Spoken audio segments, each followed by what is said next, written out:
Hello dear students, physics theory exam में आखिर हमारे मार्क्स क्यों कम आते हैं। जैसे आपने जो है ना प्रैक्टिस भी की होगी, राउंड एग्जाम लिखे होंगे या प्रैक्टिस टेस्ट लिखे होंगे, तो कई सारे स्टूडेंट को ये मतलब बिल्कुल क्लियर हुआ होगा कि भी उनके मार्क्स उन्होंने जितना लिख कर आ रहे हैं, जितने मार्क्स का लिख कर आ रहे हैं वो मार्क्स नहीं आ रहे हैं, उसके बजाय बहुत सारे मार्क्स कट रहे हैं। तो आखिर फिजिक्स में ये मार्क्स क्यों कट जाते हैं? देखिए, सिंपल सी रीजन है कि हम जो है जो बोर्ड का फॉर्मेट है उसके हिसाब से आंसर नहीं लिख रहे हैं, इस वजह से हमारे मार्क्स कट जाते हैं। तो ये वीडियो आपके लिए बहुत ज्यादा इंपॉर्टेंट है, क्योंकि इस वीडियो में हम फिजिक्स का जो मॉडल आंसर है, ओके, पेपर मॉडल पेपर का जो आंसर रहेगा उसमें किस तरह की मार्किंग स्कीम होती है उसे डिस्कस करेंगे। अब देखिए, ये मार्किंग स्कीम में थोड़ा सा वेरिएशन हो सकता है, क्योंकि ये स्कीम जो मॉडरेटर होते हैं, चीफ मॉडरेटर होते हैं, वो डिसाइड करते हैं। तो हर साल जैसा कि भी मॉडरेटर, चीफ मॉडरेटर जो भी होंगे, डिस्कशन होगा, तो कहीं पे थोड़ा बहुत चेंजेस हो सकते हैं, लेकिन लगभग मार्किंग स्कीम वही होती है। तो आखिर ये जो मार्क्स कट कर देते हैं, एग्जामिनर मार्क्स कट करता है, तो स्टूडेंट से आखिर क्या गलतियां होती है, ये कौन से मिस्टेक्स होते हैं।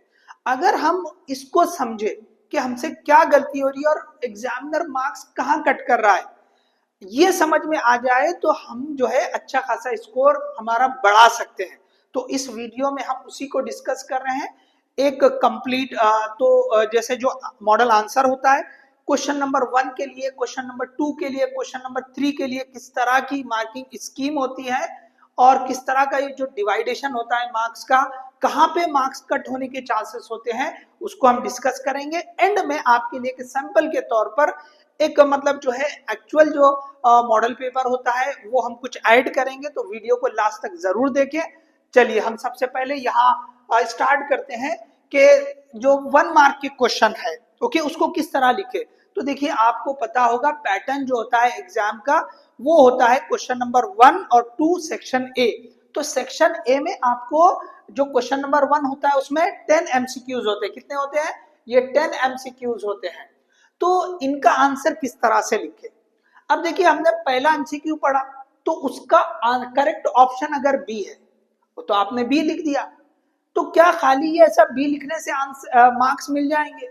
तो पॉसिबिलिटी है कि हाँ, मिल भी जाएंगे। ये डिपेंड करेगा जो मॉडरेटर और चीफ मॉडरेटर होते हैं उन्होंने क्या डिसाइड किया है।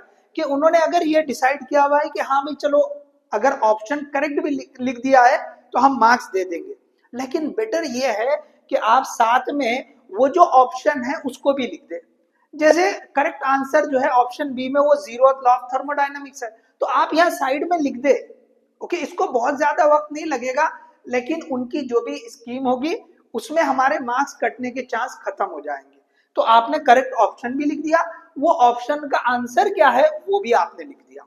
इसी तरह जैसे सेकेंड बिट है, सेकेंड क्वेश्चन एमसीक्यू, तो वो अगर लिखा है कि ऑप्शन ए करेक्ट है और वहां पर एक छोटा सा न्यूमेरिकल था, आपको सपोज रेजोनेंट फ्रीक्वेंसी फाइंड करने के लिए बोला है और उसका आंसर आ रहा है 5000 हर्ट्ज। तो देखो, ये जो है ना, आपने ऑप्शन करेक्ट है वो भी लिख दिया और साथ में वो आंसर भी लिख दिया है। इसी तरह से जैसे थर्ड वाला है तो उसका डी ऑप्शन करेक्ट है।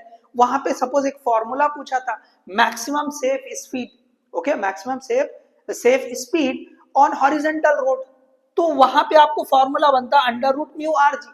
तो ये करेक्ट ऑप्शन था, ये डी में है, तो हमने ऑप्शन भी लिख दिया और आंसर भी लिख दिया। तो इससे क्या होगा कि हमारे मार्क्स बिल्कुल नहीं कटेंगे। उन्होंने जो भी जो है डिसाइड कर, अगर उन्होंने डिसाइड किया है कि ये दोनों रहे तो हम आंसर देंगे, मार्क्स देंगे। अगर सिर्फ ये एक लिखा हुआ रहा तो मार्क्स नहीं देंगे, तो वहां पे कुछ इश्यू हो सकता है, बट इन जनरल मार्क्स दे दिए जाते हैं। सेफ साइड हम यहाँ पे इसको साथ में लिख देंगे। तो अब अगर यहाँ पे गलती हो जा रही, क्यों? तो अगर ये सेकंड के बजाय गलती से आपको मतलब जो आपने बी लिख दिया, आपको मालूम था आंसर ए है, लेकिन आपसे गलती होगी, आपने बी लिख दिया, तो उसको मार्क्स नहीं मिलेंगे, उसको मार्क्स नहीं मिलेंगे। याद रखिए, जो 1 मार्क के क्वेश्चन है, ओके, जो 1 मार्क के क्वेश्चन है, इसमें या तो आपको 1 मिलेगा, नहीं तो सिंपली 0। ओके, यहाँ पे आधा मार्क नहीं मिलता है, आधे आधे मार्क की यहाँ पे स्कीम नहीं है। सिंपली या तो पूरा 1 मार्क मिलेगा, नहीं तो फिर आपको सिंपली 0 मिल जाएगा। इसी तरह से सेक्शन ए में जो क्वेश्चन नंबर 2 होता है वो 1 मार्क के क्वेश्चन का होता है, ओके, वो भी इसमें छोटे छोटे क्वेश्चन जैसे कि छोटे आंसर वाले डेफिनेशन है, स्टेटमेंट जो है किसी लॉ का या थ्योरम का पूछ लेगा, न्यूमेरिकल छोटा सा वन स्टेप का न्यूमेरिकल पूछ ले सकता है, या कोई फॉर्मूला आपको जैसे ये फॉर्मूला जैसे था ऐसा कोई फॉर्मूला भी पूछ सकता है। तो ये जो 1 मार्क के क्वेश्चन है ना, ये बिल्कुल टू द पॉइंट लिखना है, कोई लेंदी एक्सप्लेनेशन नहीं, कोई स्टोरी बढ़ाना नहीं है, सिंपल उसने डेफिनेशन पूछा तो प्रॉपर वर्ड्स जो यूज किए हुए हैं बोर्ड एग्जाम में उसी तरह से लिखे। देखो एग्जामिनर वो जो इंपॉर्टेंट टर्म्स है वो वर्ड्स है उनको देखता है, समझे ना, आपने बहुत लेंदी लिख दिया 3-4 लाइन उसको नहीं देखेगा। ओके, आपने जबरदस्ती एक्सप्लेनेशन को बढ़ा दिया, नहीं वो काम का नहीं है, आपको वो सही डेफिनेशन क्या है वही लिखना है। 1 से 2 लाइन में डेफिनेशन आ जा रही बस है, 3 लाइन में आ रही कोई बात नहीं, उतना लिख दे।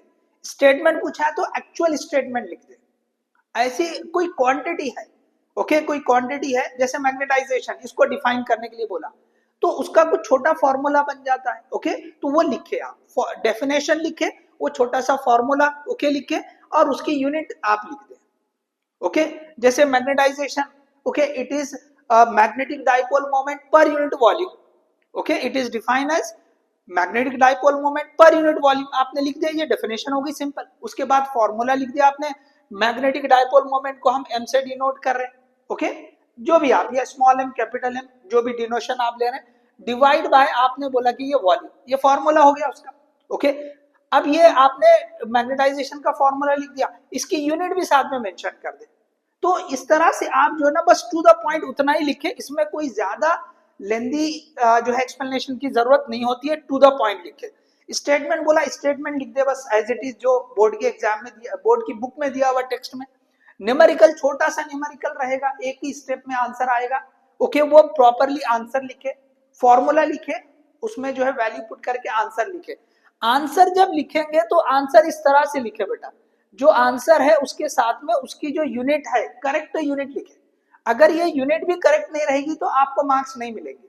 बहुत सारे एग्जामिनर ये यूनिट रॉन्ग होने की वजह से मार्क्स कट कर देते हैं, तो एक ही मार्क का क्वेश्चन है, कट गया तो 0 ही मार्क्स मिल रहा है आपको। तो ध्यान दें यहाँ पर कि आपको जो आंसर लिखना है कहीं पर भी न्यूमेरिकल 1 मार्क का हो, 2 मार्क का हो या 3 मार्क का हो, जो आप फाइनल रिजल्ट लिख रहे हैं वो प्रॉपर करेक्ट यूनिट के साथ लिखे, ओके हाईलाइट करके लिख दिया, ठीक है। तो ये हो गया आपको कि भाई अगर न्यूमेरिकल पूछा, फॉर्मूला पूछा तो जस्ट वो फॉर्मूला लिख दिया, काम खत्म, उसको और कुछ बताने की जरूरत नहीं है, उसके बारे में बहुत डिटेल लिखने की जरूरत है। हाँ इतना लिख सकते हैं कि ये जैसे फॉर्मूला लिखा तो ये m जो है डाइपोल मोमेंट है, v वॉल्यूम है, बस इतना लिख दिया, बस खत्म, ठीक है।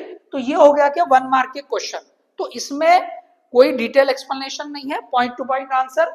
और याद रखो यहाँ पे आधे मार्क की स्कीम नहीं है, ओके अगर बाय चांस डिसाइड करें हैं अगर एग्जाम जो मॉडरेटर चीफ मॉडरेटर तो अलग बात है, लेकिन इन जनरल अब तक जैसे जो भी जो इंफॉर्मेशन है उसके हिसाब से कि भाई जो 1 मार्क के क्वेश्चन होते हैं उसमें आधे आधे मार्क की कोई स्कीम नहीं होती है। अब चलिए 2 मार्क्स के जो आंसर होते हैं, ओके तो उसमें हम जो है देखेंगे कि भाई क्या पॉसिबिलिटी बनती है। तो डेफिनेशन, 2 डेफिनेशन पूछ लिया तो 1-1 मार्क की 2 डेफिनेशन, जैसे मैंने यहाँ बताया टू द पॉइंट डेफिनेशन लिखते हैं, बस आपको उसके मार्क्स मिल जाएंगे।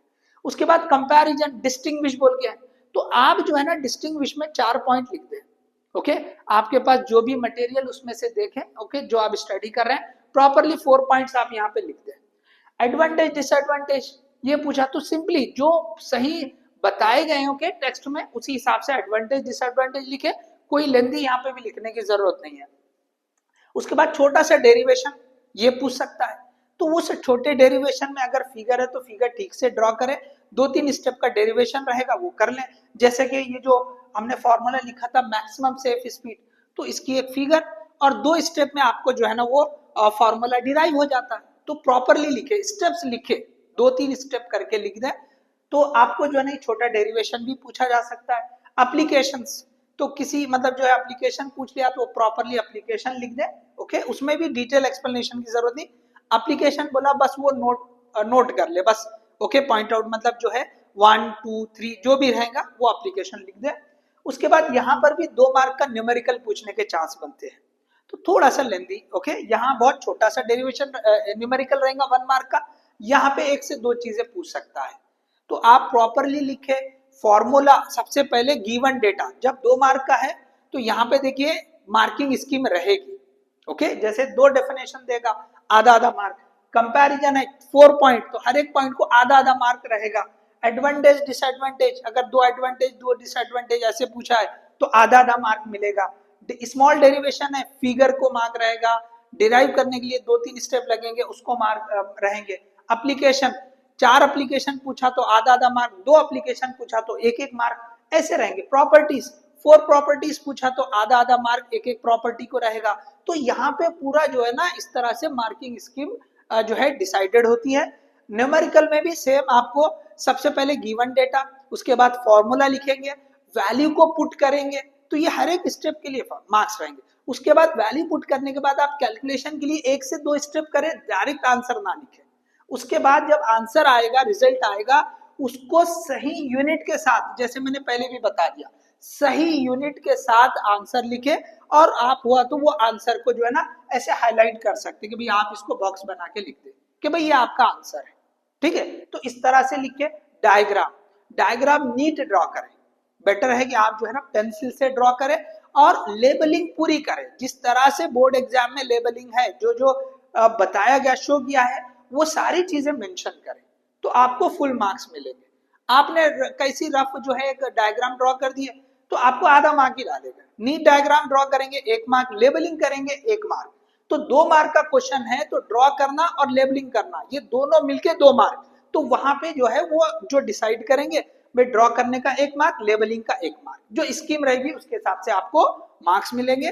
तो ये जो मिस्टेक्स है वो अवॉइड करना, समझे। यहाँ बता दिया मैंने कि भाई आपको 4 पॉइंट पूछा है तो 4 पॉइंट लिखने हैं, आपने 2 पॉइंट लिखे तो आपको आधा आधा एक ही मार्क मिलेगा। समझ में आ रहा। तो इस तरह से यहाँ पे होगा। अब देखिए यहाँ पे आधे आधे मार्क की स्कीम है, तो यहाँ पे क्या होता है कि अगर आपको फुल मार्क्स नहीं है, ओके, जैसे 10 मार्क्स की जगह 9.5 आ गए, ओके, कहीं कहीं पे आधा लिखा है ना, तो आपको यहाँ 9.5 मार्क्स आ गए, तो इसको राउंड ऑफ करके 10 कर दिया जाता है। ओके, इसको राउंड ऑफ करके 10 कर देंगे। ठीक है, इसी तरह आप देखिए जो 3 और 4 मार्क्स के क्वेश्चन है तो लगभग एक ही जैसे लेंथ के रहते हैं। ओके, मतलब जो फुल्ली 3 मार्क्स या फुल्ली 4 मार्क्स के लिए, क्योंकि ये जो सेक्शन सी और सेक्शन डी है, इसमें 3 और 4 मार्क्स के क्वेश्चन में कभी 1 और 2 मार्क या 2 मार्क्स से डिवाइड करके भी आते हैं। लेकिन जो क्वेश्चन पूरा की पूरा 3 मार्क्स के लिए या 4 मार्क्स के लिए है, तो इनमें बहुत ज्यादा फर्क नहीं होता है। एक जैसे क्वेश्चन कभी हो सकता है कि 3 मार्क्स के लिए पूछा हो, कभी हो सकता है 4 मार्क्स के लिए भी पूछा हो। तो इसमें प्रॉपर स्ट्रक्चर वे में लिखे। जैसे अगर आपको कोई एक स्टेटमेंट, कोई थ्योरम पूछा, लॉ पूछा है और उसको डिराइव भी करना है, उसको आपको डिराइव भी करना है। जैसे किरचॉफ का लॉ है, आपको बोला कि भाई आप जो है स्टेटमेंट भी लिखो और उसका डेरिवेशन भी आप जो है डिराइव करो। तो वहां पे क्या होगा कि भाई आप स्टेटमेंट लिखेंगे ठीक से तो उसका 1 मार्क मिल जाएगा, और उसके बाद जो है डेरिवेशन के लिए अगर वहां कोई फिगर लगती है तो किसी में लगेगी, किसी में नहीं भी लगेगी। फिगर है तो फिगर को भी नीटली ड्रॉ करें, लेबल्ड करें। उसके बाद जो डेरिवेशन के लिए मैथमेटिकल स्टेप्स है वो पूरे स्टेप्स अच्छे से लिखे, तो आप फाइनली जो डेरिवेशन डिराइव हो रहा है, ओके, उसको आप इस तरह से बॉक्स बना दे। तो आपको इस तरह से ये 3 मार्क्स या 4 मार्क्स, वो जो भी रहेगा, स्कीम बदलेंगे थोड़ी सी वो, ठीक है ना। तो ये 3 मार्क्स के लिए भी हो सकता है, 4 मार्क्स के लिए भी हो सकता है। इसी तरह कोई एक लेंदी क्वेश्चन दिया जा सकता है जिसमें प्योरली एक्सप्लेनेशन हो, जैसे फोटो इलेक्ट्रिक इफेक्ट। अब इसमें जो है आपको फिगर ड्रॉ करना है और इफेक्ट लिखना है, ठीक है ना, और वो किस तरह से हो रहा है, वर्किंग लिखना है। तो ऐसा क्वेश्चन 3 मार्क्स के लिए बन सकता है, 4 मार्क्स के लिए भी बन सकता है। तो आप फोटो इलेक्ट्रिक इफेक्ट लिखेंगे 1 मार्क, फिगर ड्रॉ करेंगे 1 मार्क, एक्सप्लेनेशन लिखेंगे उसके लिए हो सकता है वो 2 मार्क दे, या उसमें भी वो कुछ डिवाइड कर ले। तो यहाँ 3 मार्क्स के लिए पूछा तो आपको फिगर के लिए 1 या आधा जो भी रहेगा, वर्किंग के लिए 1, और जो फोटो इलेक्ट्रिक इफेक्ट डिफाइन कर रहे हैं उसके लिए 1। ऐसे वो कुछ ना कुछ जो है आपको स्कीम डिसाइडेड रहेगी। तो आपने क्या लिखना, ठीक से फोटो इलेक्ट्रिक इफेक्ट क्लियरली लिखना, फिगर अच्छे से ड्रॉ करना, लेबल्ड ड्रॉ करना, वर्किंग पूरी से लिखना। तो ये जो है आपका जो है 3 मार्क्स से क्वेश्चन। या कोई बड़ा न्यूमेरिकल दे देगा, न्यूमेरिकल कैसा, जिसमें आपको 3 क्वांटिटीज फाइंड करने के लिए दे, या कोई एक ही quantity but it is having lengthy calculation, in between कई सारी जगह पे स्टेप बढ़ के लगते हैं, तो वो पूछ सकता है।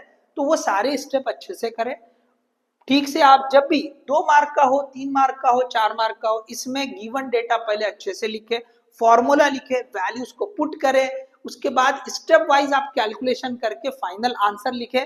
देखो आंसर को हमेशा फिर कह रहा हूं कि भाई आपने जो है करेक्ट यूनिट के साथ लिखना है। ये जो आंसर है ना, चाहे 2 मार्क का क्वेश्चन हो, 3 मार्क का हो या 4 मार्क का, न्यूमेरिकल रहेगा, आंसर जो लास्ट है उसको 1 मार्क दिया जाता है।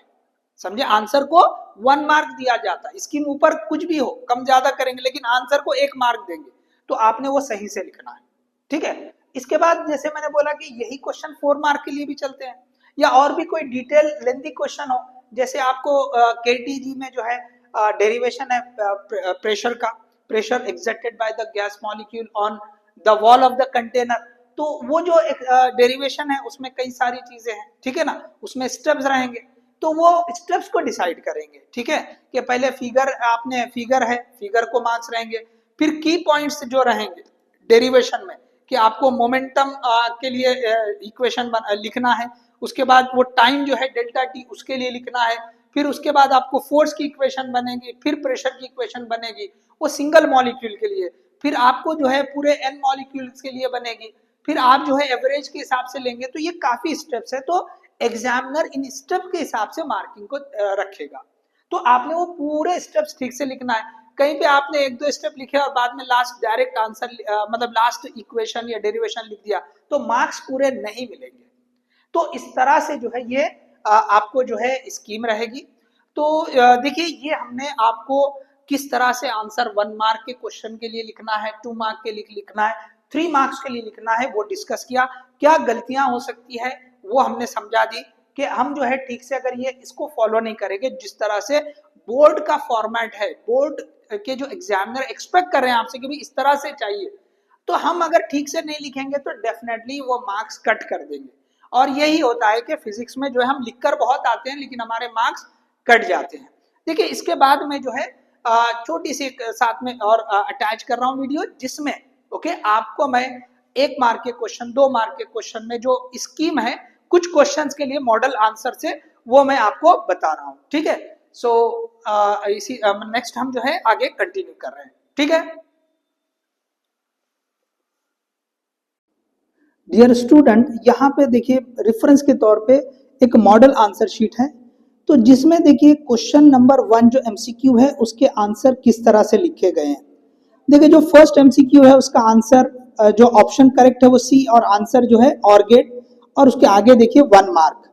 तो इसी तरह से ये सेकंड का, थर्ड का आपको रेफरेंस के लिए यहाँ पे बता दिया गया। ठीक है, ये जैसे जो है आंसर जो भी है वो इंडिकेट कर दिए गए।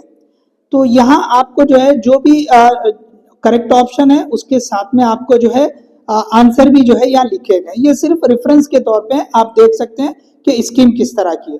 उसके बाद जो क्वेश्चन नंबर 2 है तो वो 1 मार्क का क्वेश्चन, वेरी शॉर्ट आंसर। तो देखिए जो भी पूछा है उसको क्लियरली देखिए 2 से 3 लाइन में आंसर आ गया है, जो भी लिखना है वो आ गया। अब देखिए 1-1 मार्क सबके लिए जैसे दे रखा है, sign convention for Kirchhoff second law या वोल्टेज लॉ, तो इसमें 2 साइन कन्वेंशन है तो दोनों यहाँ पे लिखना जरूरी है। ठीक है, अब देखिए यहाँ पे मैग्नेटिक फ्लक्स का छोटा सा समझो जो है क्वेश्चन पूछा हुआ है कि सेल्फ इंडक्टेंस क्या होगा। तो देखिए यहाँ पे जो करेक्ट आंसर 0.5 हेनरी ये लिखना बहुत जरूरी है। ठीक है, इसी तरह सेक्शन बी की बात करेंगे तो यहाँ पे 2 मार्क के क्वेश्चन है। तो इसमें देखो यहाँ पर भी पहले न्यूमेरिकल है, तो इसमें आपको जो है पहले जो डेटा दिया है उसमें कोई जैसे 2 से 3 पॉइंट पूछे, तो अब यहाँ पे जो मॉडरेटर है वो डिसाइड करेंगे भाई कि 1-1 मार्क या एक आधा आधा किस तरह हो, तो वो यहाँ पे जो है स्कीम बता दी गई है। तो देखिए पहले वाला जो है आपको जो मोमेंट ऑफ इनर्शिया था उसको 1 मार्क, और उसके बाद के जो 2 और मोमेंट ऑफ इनर्शिया उसको आधा आधा मार्क यहाँ पे दिया है, और साथ में क्लियरली देखिए जो यूनिट है वो मेंशन की गई। इसी तरह इसी में देखिए जो नेक्स्ट क्वेश्चन है ये भी जो है 2 मार्क के लिए पूछा, 2 definition, angle of contact, surface tension. तो सिंपली एंगल ऑफ कॉन्टैक्ट को जो डेफिनेशन है वो प्रॉपरली लिख दिए, सरफेस टेंशन उसको डिफाइन कर दिए, इससे हटके इसमें और कोई लेंदी एक्सप्लेनेशन नहीं है। तो देखिए यहाँ पे ये इसी तरह से आपको जो है कुछ एग्जांपल्स और भी बताए हैं, यहाँ न्यूमेरिकल दे रखा है। तो देखिए यहाँ पे 2 स्टेप्स, आधा आधा मार्क, ये फॉर्मूला लिखा है, उसके बाद आपको जो है ना वैल्यू सब्स्टिट्यूट करे उसका आधा मार्क, और आंसर का जो है वो आधा मार्क। अब देखिए ये यूनिटलेस, ओके, इसको यूनिट नहीं होती इसलिए बिना यूनिट का ये आंसर है। इधर कुछ कैलकुलेशन भी बताए गए हैं। अब यहाँ पे देखिए एक क्वेश्चन थ्योरी जिसमें कंपैरिजन के जैसा है, तो यहाँ पे देखिए दो कंपैरिजन जैसे है, तो जैसे क्वेश्चन में पूछोगा उसके हिसाब से, तो दो कंपैरिजन लिखे हैं तो दोनों के लिए आधा आधा मार्क करेंगे, तो ये 1 मार्क और ये 1 मार्क, दोनों टाइप के सेमीकंडक्टर के लिए। उसके बाद सेक्शन सी और सेक्शन डी लगभग एक जैसे 3 या 4 मार्क्स की बात करेंगे, तो थोड़ा सा खाली मार्किंग स्कीम में फर्क आ जाएगा। देखो यहाँ पे सबसे पहले ये जो है क्वेश्चन फॉर्मूला दे रखा है, यहाँ पर गिवन डेटा सबसे पहले, ओके। उसके बाद ये जो फॉर्मूला है इसमें एक्चुअली 3 टर्म पूछ लिया है, okay. Velocity at the bottom, velocity at the Midway, okay, और वेलोसिटी एट द टॉप होना चाहिए यहाँ पे, okay, velocity at the top. तो ये सब जगह देखिए आंसर है, तो इन ये कैलकुलेशन के साथ ये जो आंसर है उसके लिए ये मार्क्स है। हो सकता है वो इस स्कीम को थोड़ा सा चेंज करे, यहाँ आधा मार्क और यहाँ आधा मार्क करके लें, तो एनीवे एक एक मार्क के लिए जब कर रहा है तो वहां पे वो आपको आंसर के लिए 1 मार्क्स दे देंगे। तो इसी तरह से यहाँ पर भी देखिए आगे एक क्वेश्चन है, तो इसमें गिवन डेटा के लिए आधा मार्क दिया है, फॉर्मूले के लिए आधा मार्क दिया है, बैलेंसिंग कंडीशन लिखने के लिए आधा मार्क दिया है, बैलेंसिंग कंडीशन में सब्स्टिट्यूट करने के लिए आधा मार्क दिया है, और जो फाइनल आंसर है उसके लिए 1 मार्क दिया है। तो आप इस तरह से ये स्कीम देख सकते हैं। तो होप इसी तरह से जो है देखिए 4 मार्क के लिए भी रहेगा, ये जस्ट आपके रेफरेंस के लिए मैंने यहाँ बता दिया, ओके। सो ये वीडियो आपके लिए बहुत हेल्पफुल रहेगी, आप इसे देखें, इसी के हिसाब से आप जो है आंसर लिखे, अपने मिस्टेक को अवॉइड करें, सो आपको जो है आपका स्कोर बहुत अच्छा आएगा। All the best, thank you.